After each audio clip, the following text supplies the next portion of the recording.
네, 오늘은 이방 선교 바울의 1차, 2차 전도 여행까지 함께 공부하도록 하겠습니다. 네, 우리 지난 시간에 사도행전 1장에서 10장까지 내용 하나님께서 교회를 어떻게 세우셨는지 함께 공부했습니다. 기억나시나요? 그래서 지난주에 공부했던 거는 이렇게 유대 사마리아에서부터 땅끝까지 복음이 전해지는 그 내용에 대해서 함께 공부를 했습니다. 그래서 이 예루살렘 교회에 예루살렘 교회가 성령이 임해서 많은 사람들이 믿고 교회가 일어났고 그런데 그 교회 가운데 핍박이 일어났다고 말씀을 드렸어요. 핍박이 일어나서 예루살렘 교회가 갈라져서 수많은 사람들이 유대 사마리아로 퍼지게 되었습니다. 그래서 빌립 사도가 이제 사마리아에 가서 전도를 하고 그리고 에디오피아 내시 간다게에게까지도 복음을 전하는 내용, 그리고 지난주에 사도행전 10장에 이 내용은 하지 않았던 것 같은데, 이건 이제 그 다음에 어떤 일이 벌어지냐, 간다게 내시에게 빌립이 복음을 전한 이후에 이제 하나님께서 본격적으로 이방 선교에 대해서 길을 여셔야겠다라고 이제 결정을 하신 것 같아요. 그래서 이 이방 선교에 대해서 문을 열기 위해서는 이방인들에게 복음을 전하는 사람도 필요할 뿐더러 기존에 있었던 성도들에게 관점을 변화시켜야 될 필요성이 있었어요. 왜냐하면 그때까지만 해도 이 복음이라는 것은 유대인들, 그러니까 이방인 중에서도 유대인들에게만 전해지는 것이다 라고 이제 생각을 하고 있었거든요. 왜냐하면 우리만 선택받은 민족이다, 우리만 하나님의 구원을 얻을 수 있다 라고 이제 생각을 하고 있었던 것이 기본적인 생각이었기 때문입니다. 그런데 놀라운 일이 일어나요. 예수님의 제자들 중에 첫째 제자라고 이야기하는 베드로에게 특별한 사건이 일어납니다. 무엇이냐? 베드로가 이제 초청을 받아서 요빠라는 곳으로 가게 됩니다. 이 요빠에서 특별히 무두장이 집에 머물게 돼요.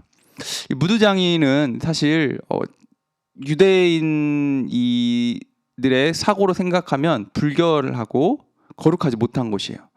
그곳으로 이 베드로가 초청을 받아서 간 것도 조금 대단한데, 베드로가 이 요빠에서 꿈을 꾸게 됩니다. 하늘에서 하나님께서 율법으로 부정하다고 말한 그런 짐승들이 하나님께서 하늘에서 내려주면서 이것을 먹으라고 말씀을 하세요. 베드로가 이제 하나님께 얘기했죠. 하나님, 이거는 우리가 먹으면 안 됩니다. 이거는 먹을 수가 없습니다 라고 이야기하니까 하나님께서 뭐라고 하시죠? 내가 다 괜찮다고 하는데 네가 왜 이것 때문에 거리끼냐 라고 말씀을 하시면서 먹으라고 이야기하시고, 베드로가 이 환상을 보고 나서 모든 것이 다 하나님께서 허락하신 것이고 모든 것이 다 가능하구나 라는 사실을 이때 깨닫게 됩니다. 그리고 나서 베드로가 예루살렘 교회에 와가지고 이 일들에 대해서 차례대로 보고하게 됩니다. 여기까지가 하나님께서 이방 선교에 대해서 깔아놓은 바탕의 큰 그림이시죠. 자, 그 다음에 일어나는 일이 바로 이 안디옥 교회 가운데 바울과 바나바가 이곳 가운데서 목회를 하다가 이제 본격적으로 안디옥 교회 가운데서 이방 선교의 선교사로 파송이 되는 일이 일어납니다. 이 안디옥 교회로부터 1차 전도 여행이 시작되게 되는 것입니다.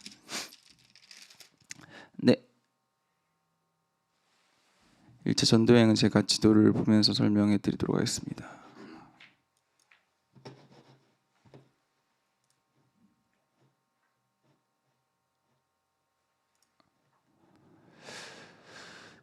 여기 보이시면 여기가 예루살렘이고 산 한가운데 있죠. 예루살렘은 산 한가운데 있습니다. 그래서 이 예루살렘으로부터 이렇게 쭉 북쪽으로 올라가면 다 산지입니다. 여기 안디옥 교회가 있습니다. 지금 현재 안디옥의 지도입니다. 그래서 여기가 옛날에는 뭐 이렇게 큰 도시는 아니었겠지만 그래도 나름 이곳이 큰 도시 중에 하나였습니다. 그래서 이 안디옥에서부터 바울과 바나바가 파송이 됩니다. 그래서 안디옥에서 여기 실루기아 항까지 오게 되고, 네. 이 실루기아 항에서 배를 타고 바울과 바나바가 이제 본격적으로 전도행을 시작하게 됩니다. 이들이 처음 향한 행선지가 여기서 배를 타고 쭉 가게 되면 어디가 나오냐? 쭉 네. 어디가 나올까요? 네, 거리가 좀 되죠. 자, 섬이 나와요. 이 섬의 이름은 구브로 섬입니다. 왜 첫 번째 행선지가 구브로 섬이었냐? 네, 우리가 앞에 사도행전, 네, 이 바나바의 이름이 처음 등장하는 곳이 밭을 나누는 곳인데 이곳에 보면은 바나바의 출신지가 바로 이 구브로 사람이라고 나옵니다. 그래서 바나바와 바울은 처음 이곳 구브로 섬에 네, 복음을 전하러 오게 됩니다. 살라미 항구가 여기에 있습니다. 현재 네. 이 살라미 항구에 배를 대고 나서 여기서부터 복음을 전하면서 바울과 바나바가 전도행을 하기 시작합니다. 그런데 이 구브로 섬도 사실 작지는 않습니다. 이 섬을 이렇게 쭉 지나가면 이 섬 한가운데 이렇게 큰 산악지대가 존재하고 있고, 네. 이 섬을 가로질러서 바울과 바나바가 계속해서 여행을 하면서 전도를 하고 있습니다. 근데 이렇게 긴 곳을 걸어가면서 여행을 하는데 문제는 아무 일도 일어나지 않아요. 바울과 바나바가 선교적인 파송을 받고 복음을 전도를 하고 사람들을 만나면서 예수 그리스도의 이름을 계속해서 전하고 다녔을 텐데 계속 전하는 동안에 그 어떤 일도 일어나지 않습니다. 그런데 그들이 이 섬을 다 통과하고 나서 이 바보라는 곳에 이르게 된 다음에 이곳에서 네, 특별한 일이 일어나죠. 여기에 보면은 바예수라는 거짓 선지자가 살고 있었습니다. 이 바예수는 이곳 바보에서 상당한 영향력을 끼치고 있었을 거예요. 왜냐하면 이 사람은 거짓 선지자이기 때문에 이 사람의 하는 말이 뭐 거짓인지 아닌지는 이 사람들이 잘 모르죠. 그냥 이 사람들이 이 바예수가 특별한 예언을 하네. 마치 우리나라에서도 예전에 뭐 특별한 일이 있거나 뭐 모르는 일이 있거나 하면 무당을 찾아갔던 것처럼 이곳 바보에 있던 사람들도 어떤 문제가 있거나 특별한 일이 있으면 이 바예수라는 사람을 찾아갔을 것입니다. 그리고 이곳에 있었던 총독 서기오 바울이라는 사람도 무슨 일이 있으면 이 바예수라는 사람을 찾아가서 물어봤던 것 같아요. 그래서 이 바예수는 서기오 바울부터 시작해서 이곳 바보에서 굉장한 영향력을 끼치고 있었습니다. 그런데 이곳 가운데서 바울과 바나바 일행이 복음을 전도하면서 문제가 일어나죠. 네, 그 전까지는 바예수가 영적인 권위를 가지고 있었는데 지금 바울과 바나바가 와가지고 새로운 이야기를 하는데 그 전까지 그 바예수가 했던 이야기랑은 비교가 되지 않는 거죠. 그래서 이 이야기를 들은 수많은 사람들이 와, 이런 새로운 이야기가 이것을 보고 사람들의 마음이 변하자 이 바예수가 조급해합니다. 그래서 이 바울과 바나바가 전도하지 못하게 계속해서 막고 특별히 총독 서기오 바울에게까지도 이 복음이 전해지는 것을 막았으나 성령이 이 서기오 바울에게까지 임할 수 있도록 바울과 바나바를 돕게 됩니다. 서기오 바울이 지금 이 바울과 바나바의 이야기를 듣고 그가 예수를 믿고 영접하게 되는 사건이 바로 이 바보에서 일어나게 됩니다. 이 서기오 바울이 예수를 믿은 게 무슨 상관이 있느냐라고 이제 이야기를 하시면 굉장히 큰 연관이 있습니다. 무엇이냐? 이 서기오 바울에 관한 이야기, 이 서기오 바울에 관한 비문이 어디서 등장하냐면 바로 바울의 지금 빨간색이 바울의 전도 여행을 표시한 지도인데 이 비시디아 안디옥 이곳에서 서기오 바울의 어렸을 때 서기오 바울의 어떤 행적에 관한 비문이 발견이 됩니다. 그러니 후대 신학자들이 유추하기를 이 비보에서 복음을 전해들은 서기오 바울이 아마 바울과 바나바 일행에게 우리 고향에 가서도 이 특별한 복음을 조금 전해달라라고 부탁을 했을 거다라는 추측을 할 수가 있게 되는 것입니다. 어찌됐든 간에 바울과 바나바는 이 구브로 섬을 거쳐가지고 그들이 원래 향하려고 했었던 이 갈라디아 지방, 특별히 지금 여기 1차 전도여행을 향하는 비시디, 안디옥, 이고니온, 루스드라, 더베 이 지방을 이 뭉뚱그려서 갈라디아 지방이라고 부르게 됩니다. 그래서 이 갈라디아 지방 하면 생각나는 편지가 있으시죠? 네, 갈라디아서. 1차 전도여행을 마치고 이 1차 전도여행 때 세워졌던 갈라디아 지방에 보내는 편지가 바로 갈라디아서인 것입니다. 이 바보에서 이렇게 복음 전도를 마치고 나서 바로 바울 일행은 어디로 향하냐? 육지로 향하게 됩니다. 이 아탈리아라는 항구로 향하게 되는데 여기 보시면 바다의 길이가 생각보다 되게 넓죠. 풍랑이 일고 여기서 폭풍우를 만나도 결코 이상하지가 않습니다. 바울이 자기의 뭐라고 해야 되나 뒤에 보면은 간증을 여러 가지를 하는데 그 중에 하나가 파선, 풍랑을 만나서 배가 부서진 일들이 여러 번 있었다라고 자기 고백을 해요. 이 바보에서부터 첫 번째 전도여행 아탈리아로 갔을 때도 아마 이 풍랑을 만나서 바울 일행이 굉장히 고생했을 것이다 라는 추측을 할 수가 있습니다. 그래서 이곳에서 아탈리아로 가서 버가까지 바울 일행이 가게 되고 이 버가에 이르러서 여기서 특별한 사건이 일어납니다. 무엇이냐? 마가 아시죠? 네, 마가의 다락방에서 나오는 그 마가, 그리고 지난주에 담임 목사님이 설교했었던 마가, 이 마가가 바로 이 버가에서 바울 일행을 떠나서 집으로 돌아가게 되는 사건이 벌어지게 됩니다. 네, 보면 사실 얼마 안 왔어요. 안디옥에서 실루기아를 거쳐서 살라미, 바보, 이 구브로섬 선교만 하고 버가까지 왔는데 마가가 갑자기 저는 집에 돌아가겠습니다. 네, 라고 이야기를 합니다. 자, 여러 가지 추측이 있는데 첫 번째는 자 방금 이야기했듯이 바보에서부터 아탈리아까지 왔는데 여기 큰 풍랑을 만나서 죽을 위기 한번 거쳤어요. 네, 그러니까 마가 입장에서는 정말 내가 너무 힘들구나, 혹은 여기까지 와서 죽을 위기에 거치면서 우리가 풍랑을 만나서 파선을 됐을 때 그저 그냥 힘들기만 한 게 아니라 큰 병을 얻었을 수도 있습니다. 마가가 여기까지 와서 그 바다에서 큰 병을 얻었을 가능성도 분명히 있습니다. 그리고 문제는 여기 아탈리아로부터 안디옥까지 바울과 바나바 일행의 첫 번째 목표는 아까 이야기했던 것처럼 분명히 비시디 안디옥이라는 목표가 있었어요. 그 목표였던 이유가 아까 이야기했던 서기오 바울의 이유도 있었을 것이고 아마 바울의 생각에 이곳까지 가야겠다라는 목적도 분명히 있었을 겁니다. 그러니 이 모든 과정을 생각해 보았을 때 바울 일행이 이곳 아탈리아 항구로부터 비시디 안디옥까지는 무조건 가야 되는데 문제는 여기 보시면 여기 버가로부터 이어지는 이 길들이 지금 보이시죠? 초록색 굉장히 깊은 산이에요. 네, 길이 험합니다. 이 로마에서 여기 버가로부터 비시디 안디옥까지 특별한 길을 만들어요. 왜냐? 여기 안디옥부터 버가까지는 중요한 길목이었어요. 그런데 여기 산이 굉장히 험준하고 길이 험하다 보니까 어떤 일이 일어나냐? 여기 그 당시에 유명했던 산적들은 다 모여서 살고 있었습니다.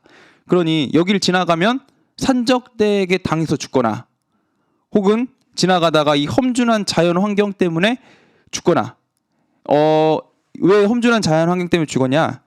이 높은 산들 가운데 눈들이 많이 있었는데 이 눈이 녹을 때만 되면은 계곡 가운데 물이 항상 불어났다고 그래요. 그래서 놓았던 다리는 없어지고 또 이 산들을 지나면서 그 당시에 여러분 신발이 변변치 않았겠습니까? 요즘처럼 방수가 잘 되는 신발이나 그런 게 있지 않았을 겁니다. 땅은 항상 젖어 있고 날씨는 춥고 다리는 이 산지를 걷는데 동상에 걸릴 가능성도 굉장히 높고 그리고 잘못하면 계곡으로부터 산사태가 일어나거나 물난리가 일어나서 물에 떠내려가 죽거나 산사태 때문에 흙에 깔려 죽거나 혹은 네, 방금 이야기한 대로 산적대에게 돈을 빼앗기고 죽거나 어찌됐던 간에 살 확률보다 죽을 확률이 높은 여행길이 바로 이 버가로부터 비시디아 안디옥까지 가는 여행길이었다라고 분명하게 말씀을 드리는 겁니다. 그러니까 마가의 입장에서는 지금 바다에서 한번 죽을 뻔하고 산으로 가다가 100%까지는 아니더라도 이거는 가다가 죽을 길이 분명한데 바울과 바나바는 간다고 하고, 그리고 또 한 가지 합리적인 추측에 의하면은 마가는 당시에 유대인이었고 유대적인 사고를 가지고 있는 사람이었어요. 그런데 이 비시디아 안디옥에는 누가 살고 있죠? 이방인들이 살고 있어요. 바울은 이방인 선교를 위해서 부르심을 받았던 사람들이었기 때문에 마가가 생각했을 때는 내가 이 사람들에게 복음을 전하러 가면서 내 목숨까지 걸 필요가 있을까? 우리 동족 유대인들도 아닌데 굳이. 이런 여러 가지 이유로 마가가 버가에서 바울의 일행을 떠나서 집으로 돌아가게 됩니다. 이 일이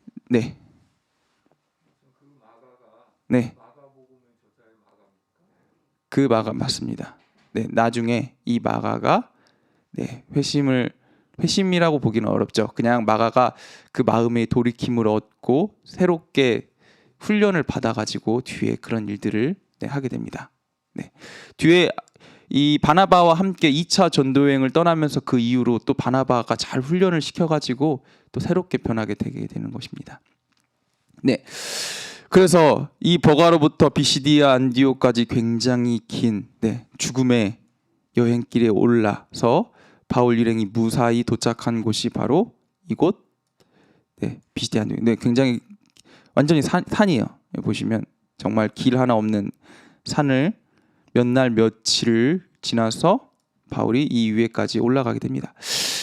이 바울이 비시디아 안디옥까지 향했을 가능성에 대해서 또 한 신학자는 이런 이야기도 하더라고요. 어떤 이야기냐면 바울이 아마 말라리아에 걸렸을 가능성도 있을 것이다. 왜냐면은 바울이 자신의 서신서에 보면은 육체의 가시라고 표현하고 어떤 심각한 병에 걸렸다는 표현을 조금 쓰긴 하는데, 이 당시 1차 전도여행 때 그런 심각한 병에 걸렸을 가능성에 대해서 이야기를 하고 있다. 그래서 말라리아에 걸렸을 때 그 당시 특별한 약이 없기 때문에 민간요법으로 선선한 곳, 이런 곳을 찾아가야 되는데 이 비시디아 안디옥이 해발 높은 곳에 존재했기 때문에 이 비시디아 안디옥에 가는 것이 그의 병을 고치는 방법 중에 하나였을 것이다 라고 이제 추측을 해서 비시디아 안디옥에 가야 했던 이유 중에 하나를 설명을 하더라고요. 어찌됐든 간에 목숨을 걸고 이곳 비시디아 안디옥까지 향하게 되는데, 이 비시디아 안디옥에는 이 비시디아 안디옥이 작은 도시는 아니었어요. 이곳은 은퇴 군인들과 수많은 사람들이 살고 있었던 좀 대도시가 바로 이 비시디아 안디옥이었습니다. 이곳에 이르러서 잠깐만요.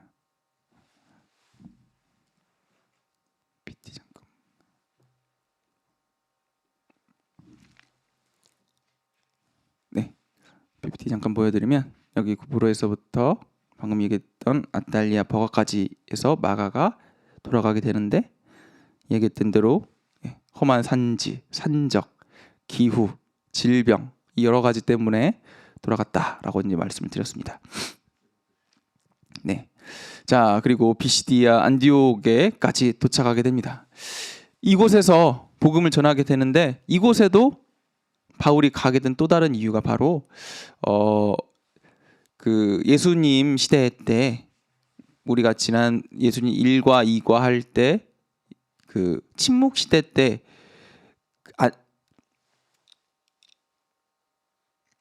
알렉산더 대왕이 지금 온 나라를 정복하고 나서 알렉산더 대왕이 먼저 죽고 나서 나라가 갈라졌다라고 이제 말씀을 드렸어요. 그래서 셀류쿠스 왕조 때 유대 민족 중, 그러니까 예루살렘에 있었던 유대 민족의 수많은 사람들을 바로 이곳 비시디 안디옥으로 강제 이주시켰던 역사적인 자료들이 있습니다. 그러니 바울이 이곳을 향했던 또 다른 이유가 바로 자기 동족, 그 유대인들에게, 거기에 살고 있었던 디아스포라 유대인들에게 또 복음을 전해야겠다는 그 여러 가지 이유가 다 맞물리게 된 것이죠. 자, 바울의 전도 여행을 할 때 바울이 항상 했던 네, 이 프로세스가 있어요. 뭐였냐? 가장 먼저 그 동네에 있었던 회당을 찾습니다. 네, 그래서 이 회당에서 예배를 드리면서 이 회당에서 복음을 전하는데, 회당 예배의 특징은 무엇이냐? 그곳에서 하나님 말씀을 서로 토론하고 이야기하고, 그곳에 있었던 유대인들 중에서 권위 있는 사람이 이 말씀에 대해서 해석을 하고, 그리고 나서 꼭 새로 온 손님이나 어떤 특별한 사람이 이야기하는 시간이 있었어요. 바울은 항상 그 시간을 이용해서 예수 그리스도의 복음을 전했다라고 이제 이야기를 하고 있습니다. 그래서 이곳 안디옥에서도 바울이 회당을 먼저 찾아가서 이곳에서 예배를 드리고 나서 예수 그리스도의 복음을 전하기 시작했어요. 그런데 이 예수 그리스도의 복음을 전해 들은 사람들에게 문제가 생기기 시작합니다. 어떤 문제냐면, 예수님의 복음이 무엇입니까? 주인과 종이 하나가 되고, 여자와 남자가 하나가 되고, 모든 차별이 그리스도 안에서 사라지는 것이 바로 그리스도의 복음의 능력이지 않습니까? 당시에 이 안디옥은 노예 제도가 굉장히 활발했던 도시였습니다. 그래서 노예와 주인의 관계가 굉장히 명확했는데, 그리스도의 복음을 전해들은 많은 사람들이 함께 모여서 예배하는데 주인과 종의 경계가 점점 사라지고, 그리고 그들 가운데, 이곳 가운데 있었던 복음을 전해 들은 주요 타겟층이 누구였냐? 바로 귀부인들이었어요. 귀부인들이 이 복음을 전해 듣고, 정말 새로운 진리가 이곳에 있었구나라고 하면서 수많은 사람들이, 여자 귀부인들이 이 복음을 믿기 시작했습니다. 그러니 이 안디옥 도시가 바울과 바나바가 전한 예수 그리스도라는 그 복음으로 인해서 난리가 난 거죠.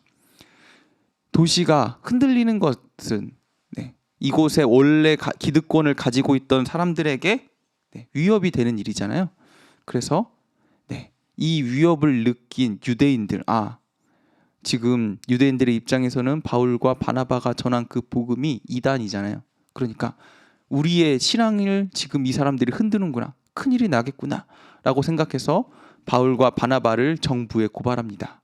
이 사람들이 로마를 위협할 만한 다른 도를 전하는 사람들이다 라고 이야기해서 바울과 바나바가 이 안디옥에서 쫓겨나게 되는 일이 일어납니다. 그리고 나서 바울과 바나바가 피시디아 안디옥에서 이곳 또 긴 여행길에 이르죠. 여기도 지금 바울과 바나바가 여행하는 이 타우루스 산맥이 결코 만만한 곳이 아닙니다. 넘기도 힘들고 이곳 가운데서도 이 이동하는 것조차 굉장히 쉽지 않은 고산지대입니다. 이곳을 또 이동해서 바울과 바나바가 두 번째로 향한 그 도시가 바로 이고니온이죠. 이고니온도 대도시였습니다. 이곳으로 향해서 바울과 바나바가 복음을 전했는데, 이곳에서도 이 안디옥으로부터 찾아온 그 유대인들로 인해서 복음을 전하다가 쫓겨나게 됩니다. 이고니온에서 쫓겨난 바울과 바나바는 또 포기하지 않고 다음으로 이렇게 쭉 내려가서 루스드라와 더베로 향했다라고 이제 사도행전은 기록하고 있어요. 루스드라는 헤르메스와 제우스, 로마 올림푸스 신들을 숭배하는 그런 도시였어요. 그래서 이 루스드라에서 어떤 해프닝이 벌어지냐?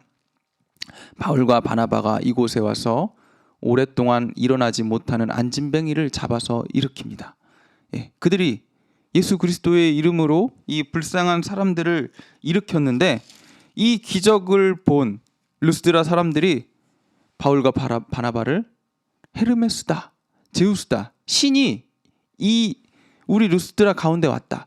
왜 이런 일들이 있었냐? 루스드라에서는 몇 년에 한 번씩 헤르메스와 제우스 신을 높이는 그런 축제가 있었다고 합니다.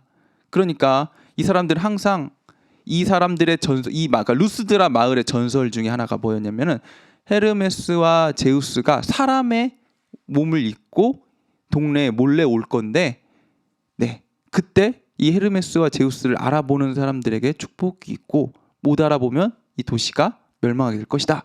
이런 민간에 전해 내려오는 전설이 있었다고 그래요.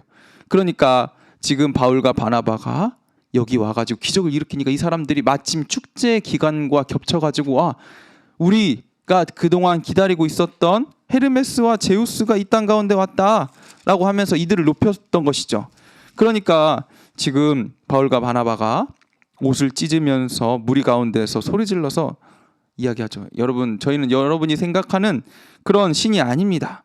우리는 예수 그리스도께서, 성령께서 보내신 전도의 사람들입니다 하면서 자기들은 그저 신이 아니라 하나님이 보낸 전도자들일 뿐이다 라고만 이야기를 하죠. 그들이 이런 해프닝을 한번 겪었음에도 불구하고 많은 사람들이 지금 바울과 바나바를 주목했겠죠. 그런데 순식간에 민심이 뒤바뀌어요.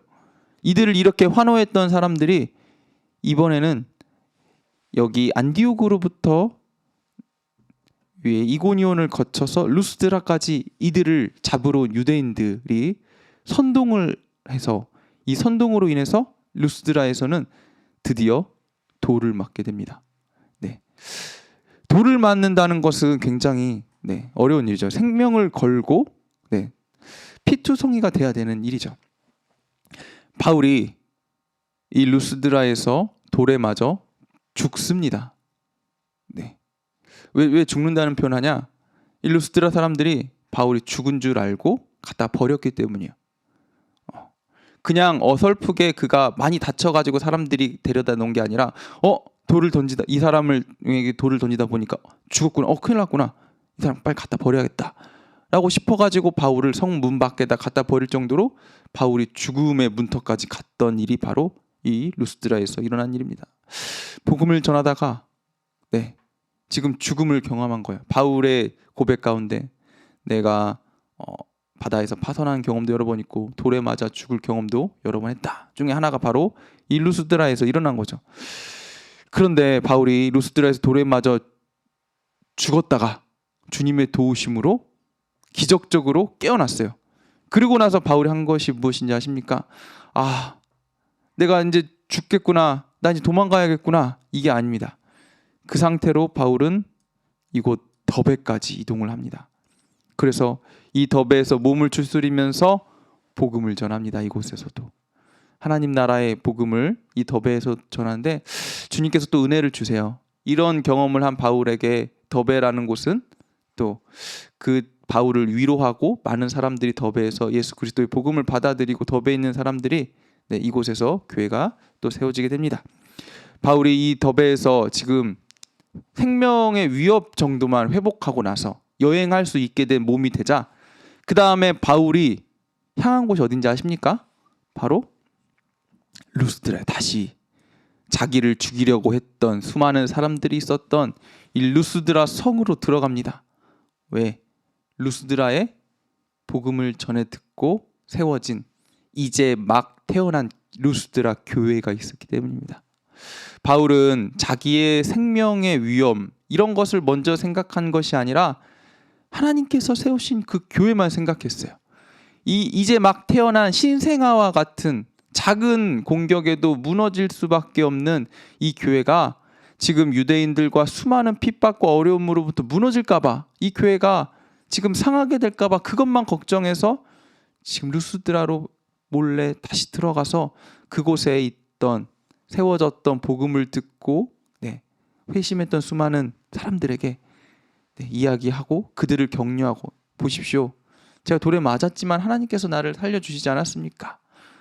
이 사람들 안에 지도자와 장로들을 세워서 교회가 무너지지 않게 리더들을 세우고 짧은 시간이지만 그들을 양육하고 그들에게 잘 서나갈 것임을 당부하고 이제 루스드라로부터 자기가 세운 교회들을 다시 한번 방문하면서 이 일들을 계속 진행합니다. 루스드라에 다시 몰래 들어가서 이곳에서 장로들을 세우고 교회를 든든하게 만든 다음에 다시 이고니온으로 향해서 이고니온에 세워진 교회 가운데 들어가서 여기서도 리더들을 세우고 이곳 교회를 격려하고, 또 다시 이 비시디 안디옥에 가서 이곳에서도 교회를 세워졌던 교회를 든든히 하고 장로들을 세우고, 이제 다시 이 험난한 타우르스 산맥을 내려와서 버가에 이르러서 아달리아에서 배를 타고 쭉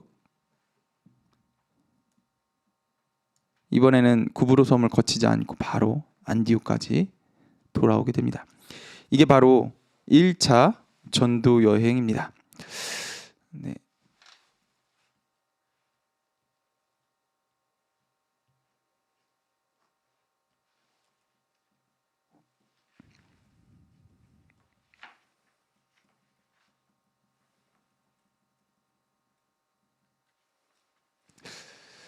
네. 여기 보이시죠? 1차 전도여행 과정이 지금 이제 정리되어 있죠. 안디옥에서 출발해서 구브로를 거쳐서 버가에서 마가가 떨어져 나가고, 그리고 안디옥에서 복음을 전하다가 한번 박해를 당하고, 이고니온에서 복음을 전하다가 살해 음모를 당하고, 그리고 루스드라에서 실제로 돌에 맞아서 죽을 뻔하고, 더베에서 복음을 전하고 다시 루스드라에서 이고니온을 거쳐서 안디옥을 거쳐서 버가에서 예루살렘으로 돌아오게 된다.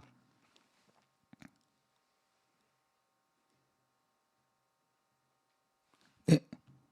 1차 전도여행 머릿속에 좀 들어오시나요? 네. 자, 이게 바울의 1차 전도여행이에요.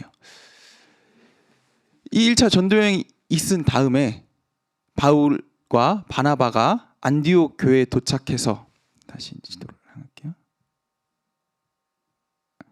안디옥 교회에 도착해서 전도 보고를 해요. 선교 보고, 우리 선교사님들 이제 선교하고 나면 보고하잖아요. 네, 선교 보고를 합니다. 우리가 이렇게 복음을 전했더니 수많은 사람이 믿고, 그리고 우리가 여기 지금 루스드라와 이고니온과 안디옥과 버가와 구브로에 교회를 세우고 돌아왔습니다 라고 복음을 전했던 이 모든 내용들을 보고를 합니다. 그런데 복음을 전하고 교회가 세워져서 수많은 사람들이 기뻐하기만 하면 좋았을 텐데, 이 안디옥 교회에서 갑론을박이 일어납니다. 무엇이냐? 복음을 전했고 교회가 세워졌는데 유대인이 아닌 이방인들은 과연 유대인의 법을 따라야 하는가? 네, 특별히 유대인의 법이 뭐가 있죠? 할례로부터 시작해서 여러 가지 먹지 못하는 음식들이라던가, 이 다른 문화를 이 헬라인, 특별히 이방인들에게도 적용해야 될 것인가? 안디옥 교회 안에서도 서로 실랑이가 붙었어요. 해야 된다, 말아야 된다, 파가 이렇게 나눠지니까, 그러면 우리끼리 이렇게 하지 말고 권위 있는 사람들에게 가서 물어봅시다. 누가 권위 있어요? 예루살렘 교회 사도들이 권위가 있잖아요. 그래서 안디옥 교회에서 바울과 바나바를 다시 파송해서 예루살렘 교회로 보냅니다. 그래서 예루살렘 교회로 향한 멀죠. 네. 바울과 바나바 일행이 이곳에서 사도들을 만납니다. 여기 예루살렘 공의회라고 이제 부르죠. 공의회가 무엇이냐? 함께 모인 회의예요. 교회의 회의, 권위가 있는 회의. 공의회는 이때부터 시작해가지고 계속해서 이어져 내려왔습니다. 언제? 중요한 이슈가 있었을 때마다 함께 교회의 지도자들이 모여서 정하는 이 일, 이게 굉장히 권위가 있는 일입니다. 우리가 우리 대한예수교 장로회에 속하고 있잖아요. 이 대한예수교 장로회 공의회는 어딘지 아십니까? 바로 총회죠. 네. 우리가 교회 지교회 생활을 하다 보면 왜 노회는 왜 있고 총회는 왜 있는가? 라는 질문을 던지시는 분들이 좀 많이 있습니다. 왜냐, 저도 이제 청년 때만 해도 교회 생활만 잘하면 되고 우리끼리만 잘하면 되지, 왜 굳이 총회도 노회도 필요 없는 단체인데 그냥 그곳에서 힘만 빼는 거 아닌가라고 생각을 했는데, 지금 이야기한 것처럼 공동으로 함께 의견을 조율해야 되는 일들이 교회 안에 생각보다 많이 있습니다. 그런 일들이 있을 때 각 지교회마다 따로따로 흩어져 가지고 각자 하다 보면 어떤 일이 일어나냐? 처음에는 괜찮을 텐데 시간이 지나면 의견이 계속 달라지겠죠. 그렇게 의견이 계속 달라지다 보면 이단이 생겨나고 각자의 소견에 오른 대로 교회가 가게 돼 있습니다. 그런데 이렇게 함께 모여가지고 의견을 조율하고 예수님 안에서 성령의 도우심과 조명하심으로 함께 가는 것, 이것으로 인해서 교회의 일치성이 이루어지거든요.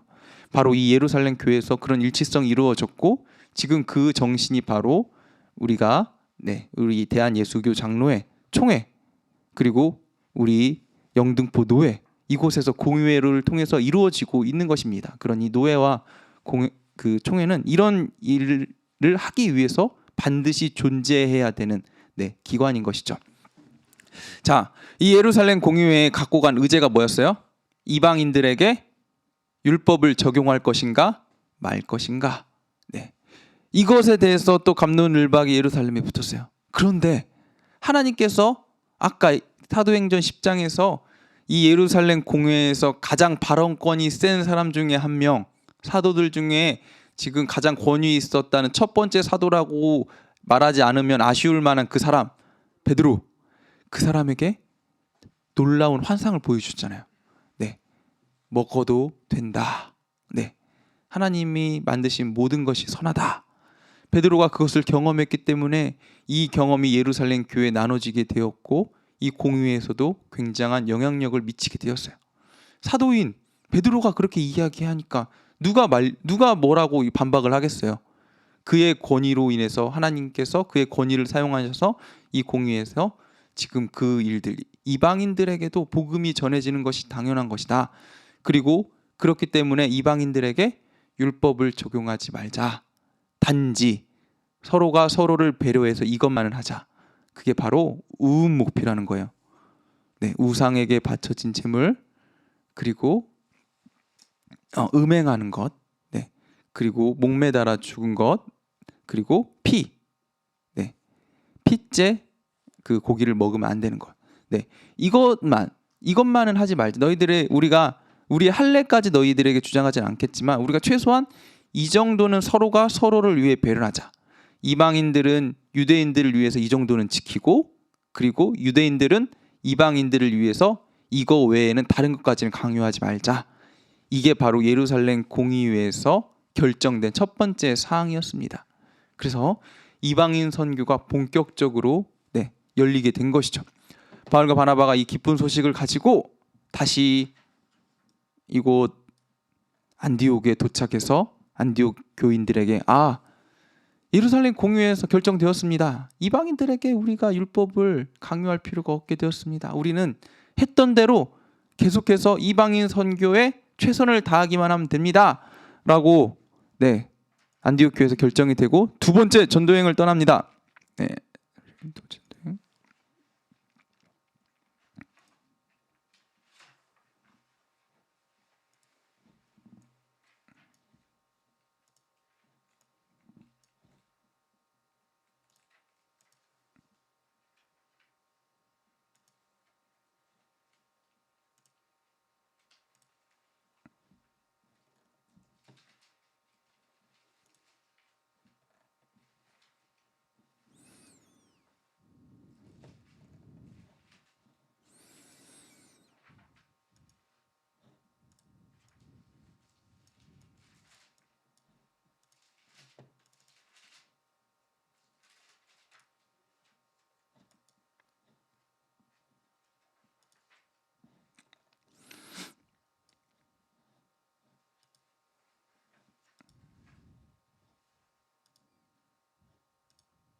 지도 잘 보이시죠?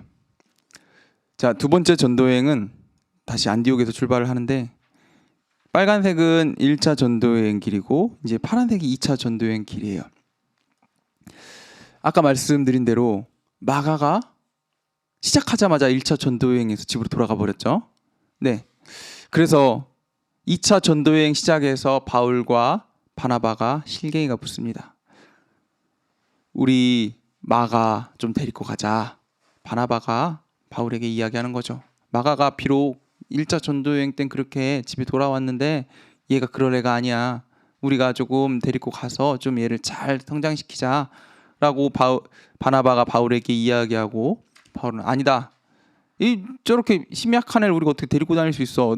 저렇게 중간에 집에 가는 애는 나는 허용할 수 없다. 나는 지금 우리 이 전도여행을 내가 가능한 사람들, 내가 할 수 있는 사람들만 데리고 가겠다.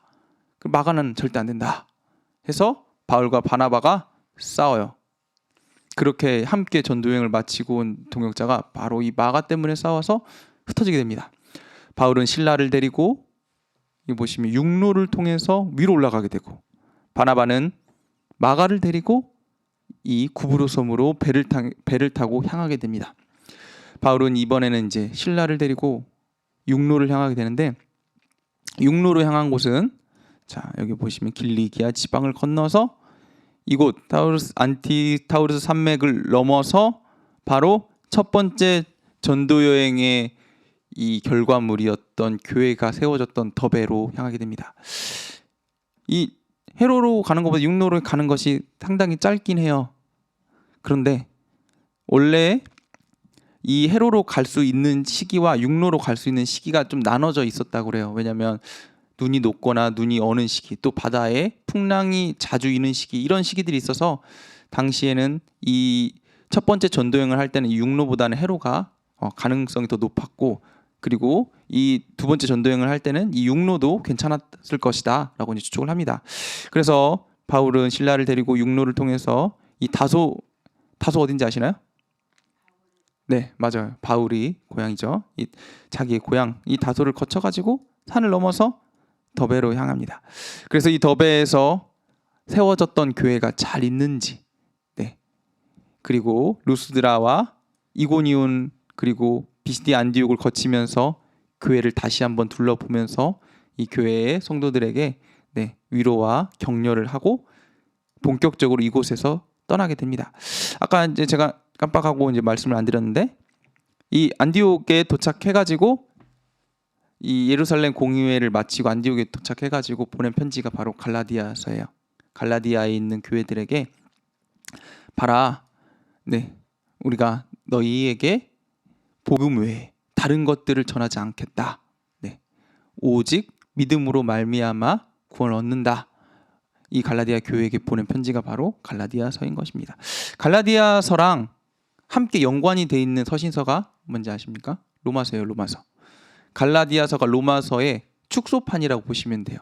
갈라디아서와 로마서가 이야기하는 공통된 주제가 있는데 바로 그게 믿음으로 말미암아 구원을 받는다. 이 신칭이 이것에 대해서 강력하게 이야기하는 책이 바로 갈라디아서와 로마서입니다. 갈라디아서는 6장밖에 되지 않고 로마서 16장인데 이 로마서의 내용을 줄이고 압축하면 바로 이 갈라디아서의 내용이 되는 거죠.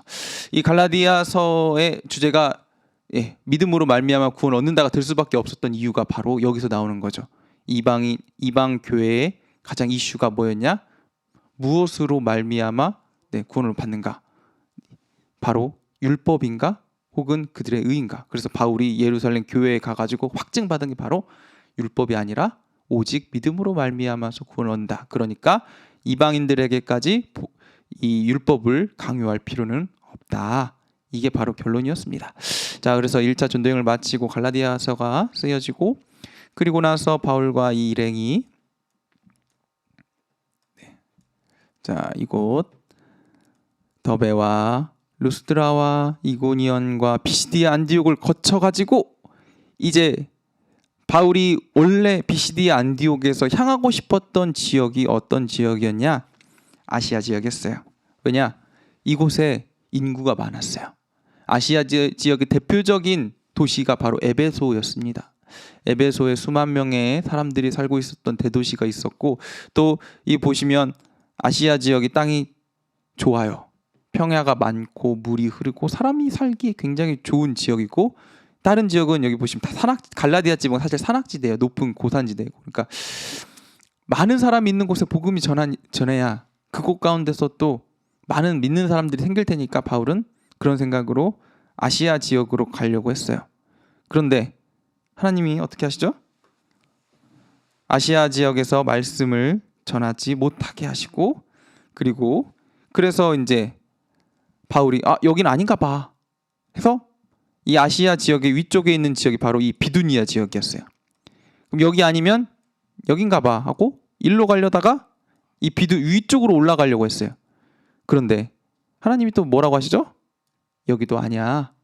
그래서 비두니아를 거쳐서 여기 무시아 지방까지 오게 됩니다. 그래서 아래도 아니고 위도 아니고 무시아. 그래서 이 무시아 지방까지 오게 되는데 바울이 그래서 성령의 인도하심에 따라 가지고 계속해서 이 길을 한 걸음 한 걸음 나아가는 거죠. 이것도 아니고 저것도 아니고 한 걸음 한 걸음 가다 보니까 바울 일행이 도착한 곳이 바로 이곳 드로아 지방입니다. 드로아에 이르렀어요. 이곳에 갔는데 여기서 밤에 하나님이 바울에게 환상을 보여주시죠. 어떤 환상이냐? 네가 여기까지 잘 왔어. 네가 가야 될 곳은 바로 여기 이곳 지방이 아니라 땅 바다를 건너 가지고 위로 올라가. 자, 여러분 여기 지금 이 드로아 지방이 요즘으로 따지면 어딘지 아십니까? 터키예요, 터키. 네, 이 터키 지방이 여기 이스탄불 보이시죠? 여기 터키 지방인데 이걸 바다가 길지 않은데 이 바다를 경계로 이쪽은 아시아, 이쪽은 유럽 대륙이 갈라집니다. 그러니 하나님께서 지금 급하게 이곳이 아니라 유럽으로 바울의 그 일행을 지금 부르신 거죠. 바울이 지금 드로아에서 환상을 보고 하나님의 인도하심에 따라서 사모드락의 섬을 지나서 이곳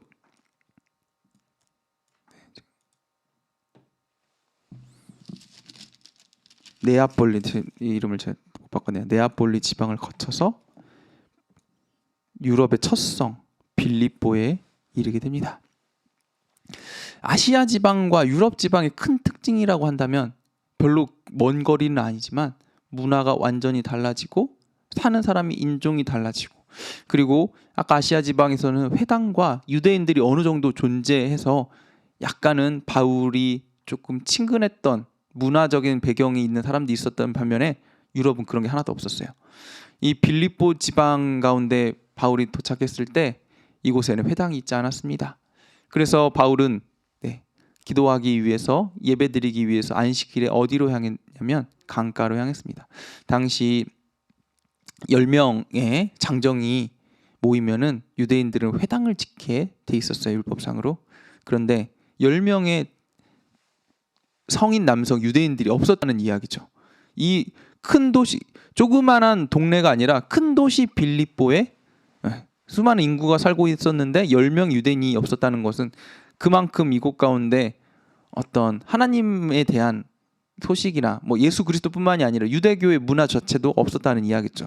이 빌립보 지방에서 이렇게 강가에서 기도를 하러 다니던 바울에게 하나님께서 만나게 해주신 사람이 바로 자주장사 루디아였습니다. 자주장사 루디아는 이 루디아가 이름이 아닙니다. 이름이 아니라 요즘으로 우리나라적인 언어로 따지면 무슨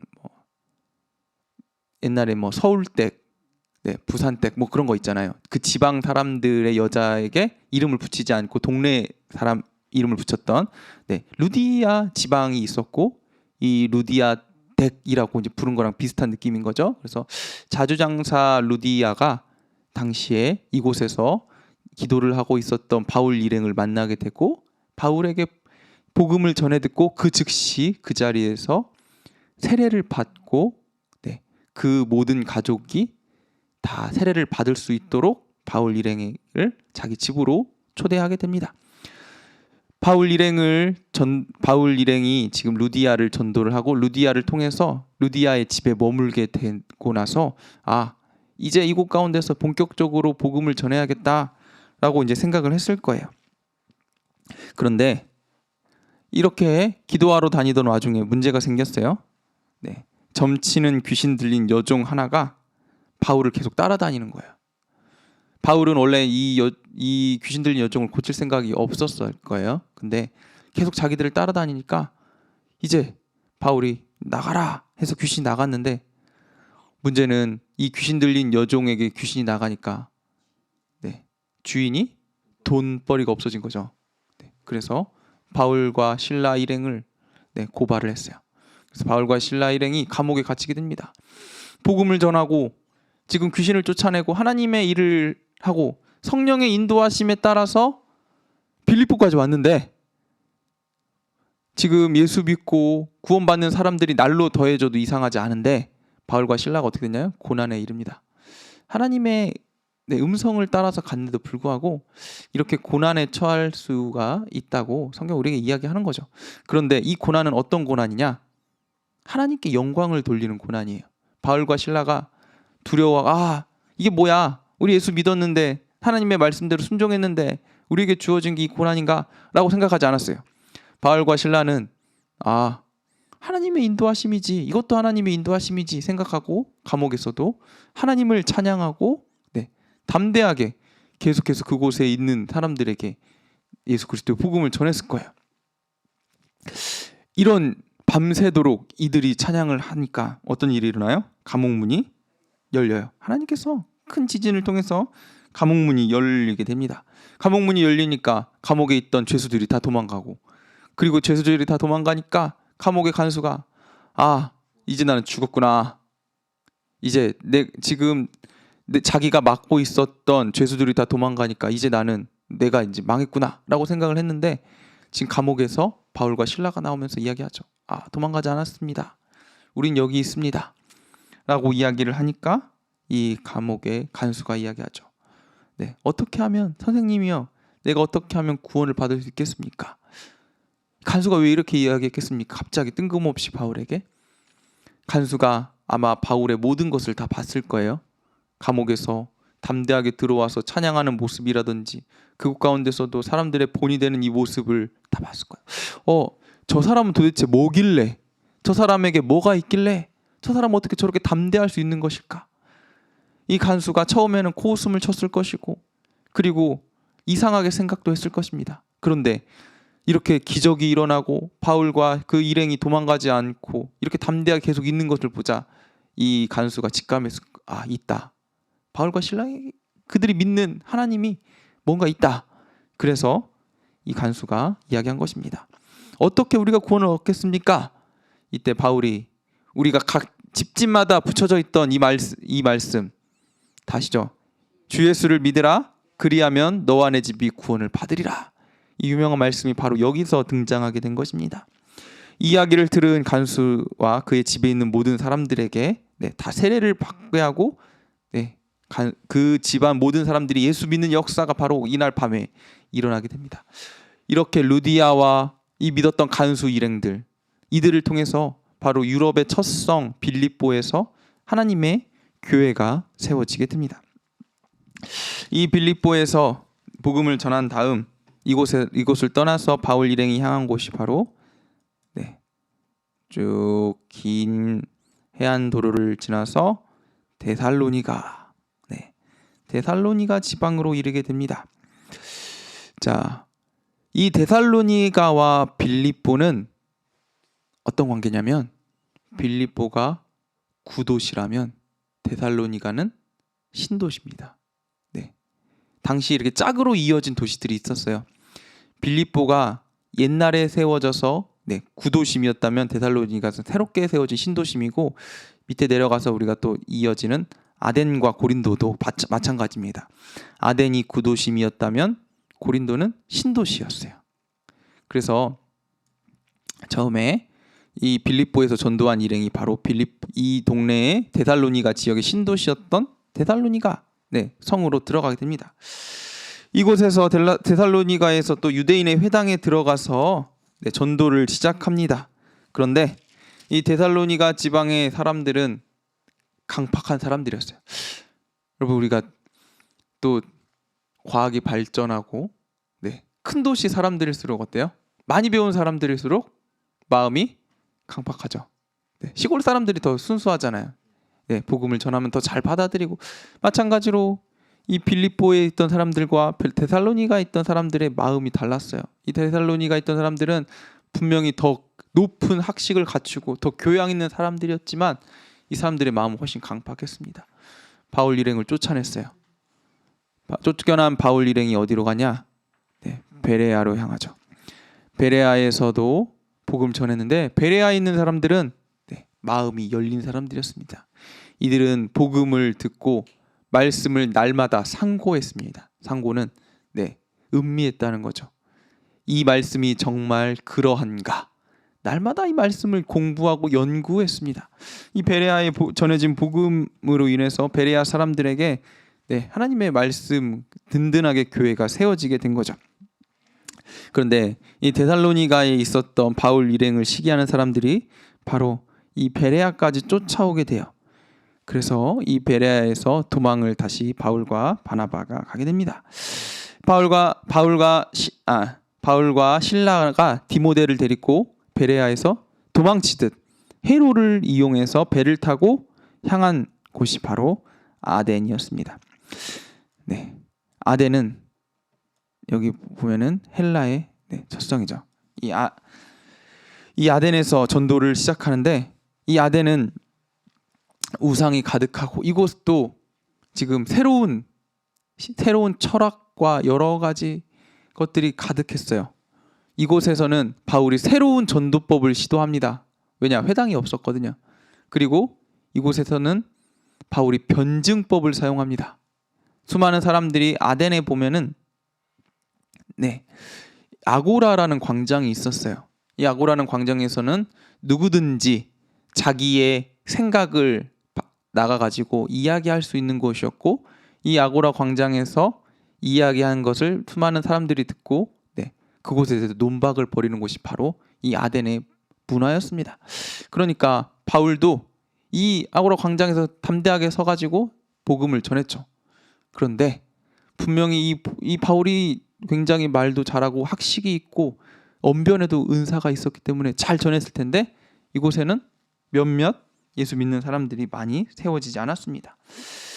말을 아무리 잘한다고 복음이 전해지는 게 아니다 라는 사실이 또 이 아덴에서 한 번 더 증명이 되는 거죠.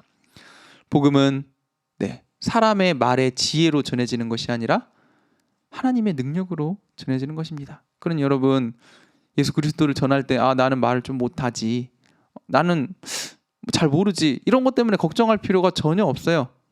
우리는 그냥 아는 대로 전하고, 믿게 하는 분은 누구시라고요? 하나님이세요. 우리는 그냥 아는 대로만 이야기하면 돼요. 우리에게 주어진 나의 학문의 범위, 나의 지식의 범위, 나의 지혜의 범위대 말 못해도 됩니다. 나의 언변의 한계, 하나님께서 나에게 주신 것으로만 전하면 사용하시고 일하시고 변화시키는 분은 하나님이십니다. 바울이 아무리 말을 잘했지만 아덴에서는 아무런 열매를 거둘 수가 없었습니다. 바울이 이렇게 아덴에서 큰 영향력을 못 미치고 그들이 다음으로 향한 곳이 바로 고린도 지방이었습니다.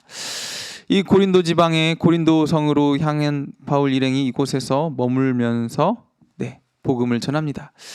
감사하게도 이 고린도 지방에서도 핍박을 당해요. 유대인들이 와가지고 총독에게 바울과 실라 일행을 고발을 합니다. 그런데 갈리오가 아가야 총독 되었을 때, 이 바울 일행이 법정에 섰을 때 갈리오가 이야기를 하죠. 갈리오가 이렇게 이야기하죠. 갈리오가 유대인들에게 이르되, 너희 유대인들아, 만일 이것이 무슨 부정한 일이나 불량한 행동이었으면 내가 너희 말을 들어주는 것이 옳거니와, 만일 문제가 언어와 명칭과 너희 법에 관한 것이면 너희가 스스로 처리하라. 나는 이러한 일에 재판장 되기를 원하지 아니한다. 그러니까 갈리오가 딱 선을 그은 거예요. 이건 너희 유대인들 일이니까 나는 더 이상 개입하지 않겠다. 그러니까 바울이 이곳에서는 핍박을 당하지 않고 담대하게 복음을 전할 수 있게 된 것입니다. 바울이 여기서 여러 날 머물면서 복음을 전하고, 여기 겐그리아 항구에서 머리를 깎고, 그리고 브리스길라와 아굴라와 함께 배를 타고 이곳 아시아까지 오게 됩니다. 그래서 이 아시아에 있는 에베소에다 브리스길라와 아굴라 부부를 내려놓고 나서, 그리고 나서 다시 해로를 타고 쭉 와서 가이사랴를 거쳐서 위에 안디옥까지 도착하게 되는 것이 바로 2차 전도여행입니다. 자, 2차 전도여행, 하나님께서 2차 전도여행을 통해서 바울 일행을 어디로 보내셨다고요? 유럽을 보내신 거예요.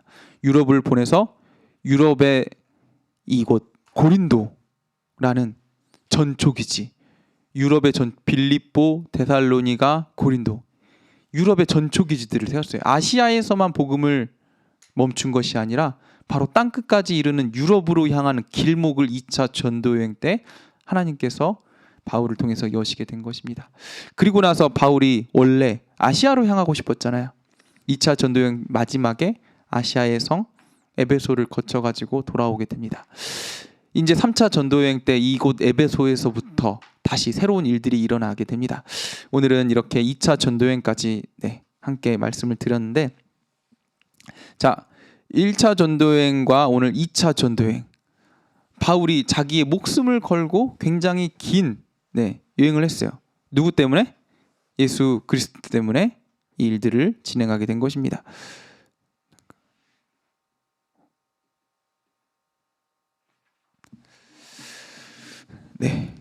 오늘 사도행전 18장까지 11장부터 18장까지 쭉 1차, 2차 전도여행에 대해서 말씀을 드렸습니다. 오늘 이거 배운 것, 저랑 함께 이야기한 것들 사도행전 11장부터 18장까지 되게 술술 읽히거든요. 오늘 토요일 날 시간 되시면 꼭 한번 쭉 읽어 나가시면서 보시면 좋을 것 같아요. 그러면 지금 제가 이야기한 것 머릿속에 쭉 다 그려지실 것입니다. 자, 다시. 오늘 배운 것 사도행전 11장부터 18장까지를 통해서 바울의 1차, 2차 전도여행을 함께 했는데, 이걸 하면서 저는 이제 좀 바울이 정말 대단한 사람이구나, 자기의 목숨까지도 아끼지 않았구나, 그리고 이거는 바울처럼 특별한 사람만 하는 게 아니라 우리 모든 사람들에게 예수님께서 하신 말이구나. 예수님께서 올라가시기 전에 분명히 얘기하셨잖아요. 사마리아와 땅끝까지 이르러 내 증인이 되리라. 바울은 그냥 그 말씀에 순종했을 뿐이고, 바울뿐만이 아니라 수많은 사람들이 이 말씀에 순종을 해야 되는 것이 바로 우리 그리스도인들의 사명이다. 그러니 우리도 사명을 붙들고 살아야 된다. 여러분, 이 시간 함께 기도할 때 주님, 우리 각자 가운데도 하나님께서 주신 분명히 사명이 있습니다. 우리도 그 사명을 잃지 않고 이 바울과 같이 하나님의 뜻대로 살아가기 원합니다. 함께 잠깐 기도하도록 하겠습니다. 기도하겠습니다. 하나님 아버지, 오늘도 우리 가운데 함께하여 주심에 감사드립니다. 주님 아버지, 이 바울의 전도여행을 통해서 바울의 목숨의 위협이 수많이 일어났고, 또한 아버지 성령 인도하심에 따라 아버지 가슴에도 불구하고 고난과 박해가 그의 일생에 아버지 말 가득했습니다.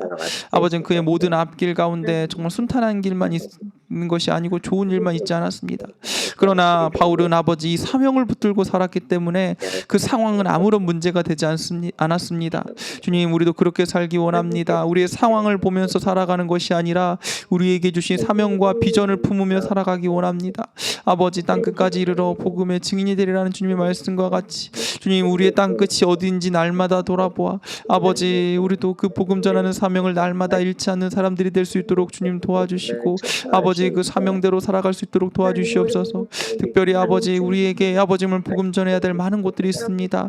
아버지, 우리의 가족, 아버지 우리의 자녀들, 우리의 남편들, 아버지 우리의 부인들, 아버지 또한 아버지 우리의 부모님들, 아버지 우리가 전해야 될 곳이 얼마나 많습니까? 아버지 정말 이곳을 넘어서 우리의 이웃과 아버지 정말 지인들, 아버지 또한 수많은 사람들에게 복음을 전하는 이 사명을 감당하는 사람들이 될 수 있도록 주님 도와주시옵소서. 아버지 말 교회가 든든하게 세워져 나간 것처럼 정말 아버지 이 땅 가운데 이 양평동 교회를 통해서 우리를 통해서 그 교회가 세워져 나가게 도와주시고, 아버지 우리에게 주신 그 은혜가 아버지 정말 우리 함께 공부하는 아버지 토요반 모든 성도님들의 삶 가운데 가득할 수 있도록 주님 도와주시옵소서. 성령님 소망합니다. 하여 주시기를 간절히 바랍니다. 하나님, 오늘 또 이 새벽에 함께 바울의 전도여행을 통해서 또 하나님의 사명을 품은 자의 삶이 얼마나 아름다운지 보았습니다. 주님 아버지, 우리도 그런 사명을 품고 살아가기 원합니다. 아버지, 상황과 환경 때문에 아버지 좌절하며 낭망하며 아버지 정말 그런 힘없는 삶이 아니라 주님께서 주신 사명을 품으며 우리의 상황과 환경은 아무것도 아니고 아버지 주님께서 주신 그 소망과 비전을 통해서 우리의 삶이 날마다 세워져 나가는 아버지 양평동교회 성도님들 또 우리가 될 수 있도록 주님 도와주시옵소서. 또 아버지 내일은 주일입니다. 아버지 예배 가운데 오시는 아버지 정말 주님 가운데 충만한 주일이 될 수 있도록 도와주시고 하나님 또 한 주간 주님의 말씀을 붙잡고 살아가는 저희들이 될 수 있도록 인도하여 주시옵소서. 한 주간 또 주님께서 함께 해주실 줄 믿사오며 예수님의 이름으로 기도합니다. 아멘. 아멘. 네, 감사합니다. 수고하셨습니다. 네, 감사합니다. 고맙습니다. 네. Recording stopped. 목사님, 저